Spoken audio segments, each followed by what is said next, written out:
So, what's the plan? Toastmaster of the day, fellow Toastmasters and dear guests. I'm sure one of the things which we'll miss about our university life is knowing what's coming next. We know what classes we are going to have tomorrow, when we will be tested on what we learn, and what we are going to get in return. I know that sometimes it feels like as if we are in a jail, but at the end of the day, it's somewhat reassuring. What's funny is, when we were young, what are you going to be when you grow up? Was one of the questions we were most eager to answer. But as we actually grew up, the answer to that question became more and more elusive. So, now I am on the verge of graduation. And so, what's the plan? It's one of the questions that keeps getting on my nerves. Everywhere I go, people just have to ask me that. It all starts off very nicely. Like, oh, you're graduating, I'm so happy for you. I wish I was in your place. And I'm all like, yes, I know we'll be there soon as well. But I'm going to miss my friends and everything. We talk a bit, and then there's this awkward silence. And I just know what's coming next. Can you guess? So, what's the plan? Yes, so what's the plan after your graduation? And all the euphoria I felt about graduating suddenly seems to fade away. Nevertheless, I mumble something like, I'll probably go back to my country or do a master's or, work first. I think that's better. And I say that when I know that I have actually no idea in my mind what I want to do after my graduation. So, last week I was just sitting down and thinking, what do I actually feel about this question? So what's your plan? What do I think about this question? I hate it and I fear it. I hate it because it makes me lie, and I fear it because I honestly don't know the answer.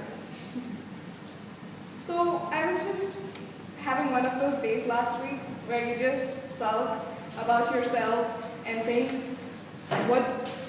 you think about what you want to do with your life and you're getting no answer. You feel useless. I was having one of those days when a random thought actually struck me.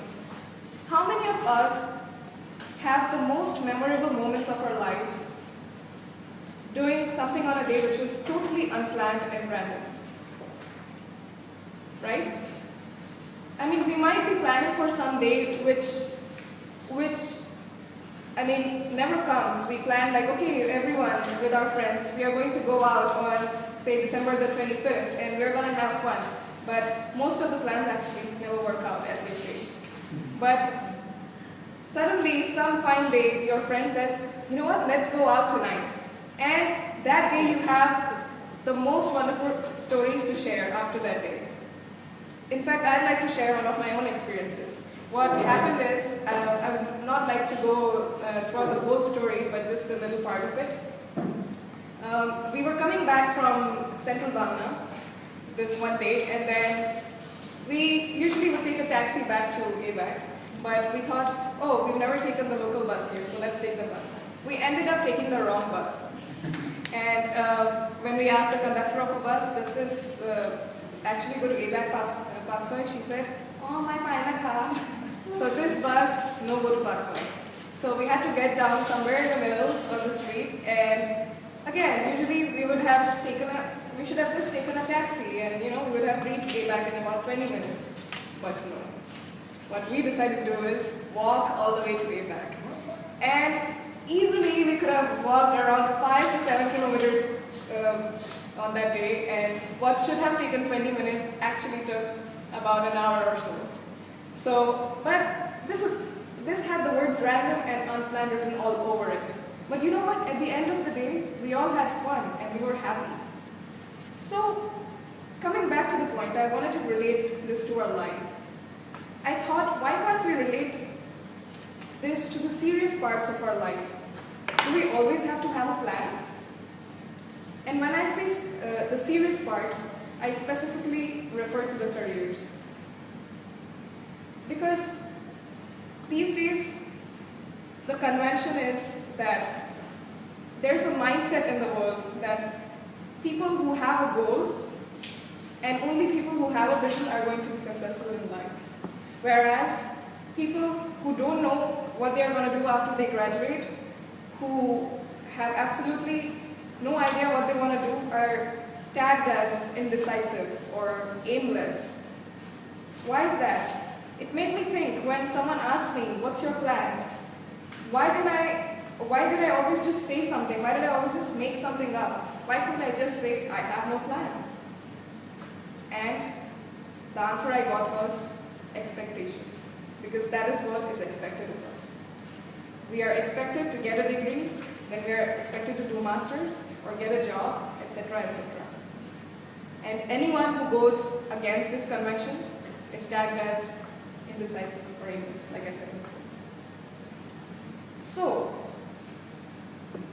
how do we know? Now we've known. How do we know what we actually like? I mean, like I said before, does everything have to be unplanned? I mean, people who say that it's people who call the like many people who go who don't have a plan in their life and they are tagged as indecisive. I want to prove those people wrong, and let me give some examples. Because there have been many celebrities and personalities in the world who, trust me, did not have an idea of what they were going to do when they graduated. These people include the founders of HP Electronics. They didn't have a purpose in life after they graduated, and they sold beer on the street. The owner of Sony Corporation, she started with a small rice cooker business, which was a terrible failure. Brad Pitt, we all know him? He was a delivery boy for refrigerators. Jennifer Aniston, before becoming an absolutely amazing actress, was a waitress. Sylvester Stallone, before becoming such a beautiful and handsome actor, was a janitor at a hospital. All these people had no plan. But guess what? They are all still alive. And the best part is, they found what they love to do. Which brings me to my next point. Do what you love to do. The most common advice these days people give you is follow your passion and do what you love to do. Doesn't matter if it's completely unrelated to your degree, but you must do what you love because that is what brings true happiness. Here lies the problem. What if you don't know your passion yet? Do you just sit there feeling worthless? No, because passion is something, it's not something that just comes out of the blue. You find it and you develop it. So we have to ask ourselves two questions. How do we know what we like? The answer is very simple. You experiment. It's very similar to saying something like you cannot judge a book by its cover, and you cannot just know what a dish tastes like by just looking at it. So you have to try. I would like to share my own personal experience here. When I was in school, I was completely fascinated by interior design, and I wanted to be a designer. And I thought that was it. So I took design as one of my elective courses in school, and guess what? I hated it. Staying up all night doing those technical drawings, top view, side view, perspective, it was horrible. And I thought, okay, I think I'm a person who would just like to see and admire, but not actually do it. So there, I found design was not my thing. Then I had this sudden inspiration to be a composer, a music composer. So I started learning guitar. And after learning a few basic chords here and there, I was trying to compose my own music. And I used to sit for hours, but then those tunes only made me feel sorry for my guitar. That I had to, exactly. So in the end, but then I actually thought that this is not how it works. Musicians don't sit for hours and hours thinking suddenly that magical tune will ring in their head. They find their best compositions doing something completely unrelated. They might be doing a part-time job, they might be walking around the street, or maybe just sitting in silence. They don't just sit and wait for the tune to come. So, the answer to the first question, how do we know what we like? We have to experiment. The second question is, when should you start experimenting? Think about this. What if 10 years later, okay, first let me mention this. I completely find this idea unreasonable when people say that I'm going to find a job first, and then I'm going to earn as much as possible, get financially secure, and then I'll get a job and do what I like. But think about it, 10 years later, you are financially secure and you eventually pursue what you like, only to know that you don't like it. How do you know what you like until you haven't tried? You are putting your happiness in the future, you're placing your happiness in the future, and you're limiting your options. That is just dangerous, I would say. So, basically, the time to experiment is right now. And you have to find jobs, you have to try, you learn from them. As you go on with the jobs, you save money. And in the end, along the way, you also have to know when to leave the jobs. Because, trust me, you cannot find your passion if you keep getting comfortable with what you do. Until and unless you find that one thing you want your life to be about, you cannot stop searching.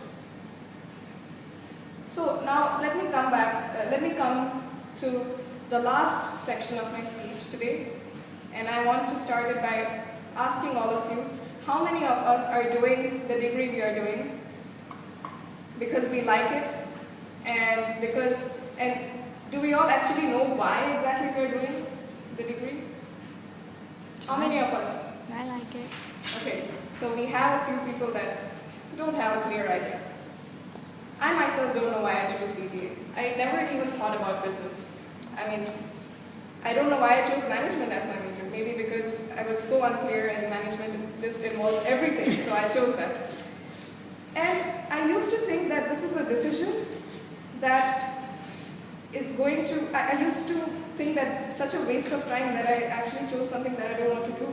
And it's a waste of time, a waste of money, and I thought it was the most wrong decision of my life.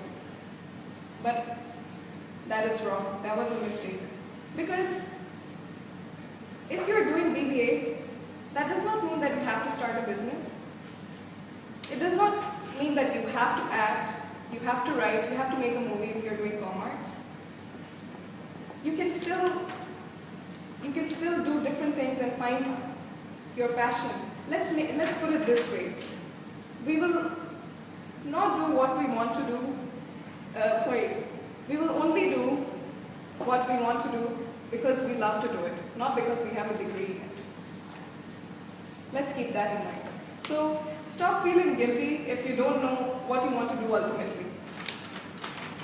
Because the idea, it's okay to not know your next step. But what is wrong is not actively trying to find out what you want to do. So stop feeling guilty if you don't know your next step. So as the new year comes, and it is going to come, don't worry, I'd like you all to think about the beauty of unplanned things. I'd like you all to not just do things because you're supposed to do them. I'd like you all to try out different things and not just wait for it. I'd like you all to experiment and not just think about it. And finally, when someone asks you, so, what's your plan? And you don't know the answer, I want you to be confident and tell them, I have no plan, but I'm certainly looking for one. Toastmaster of the day.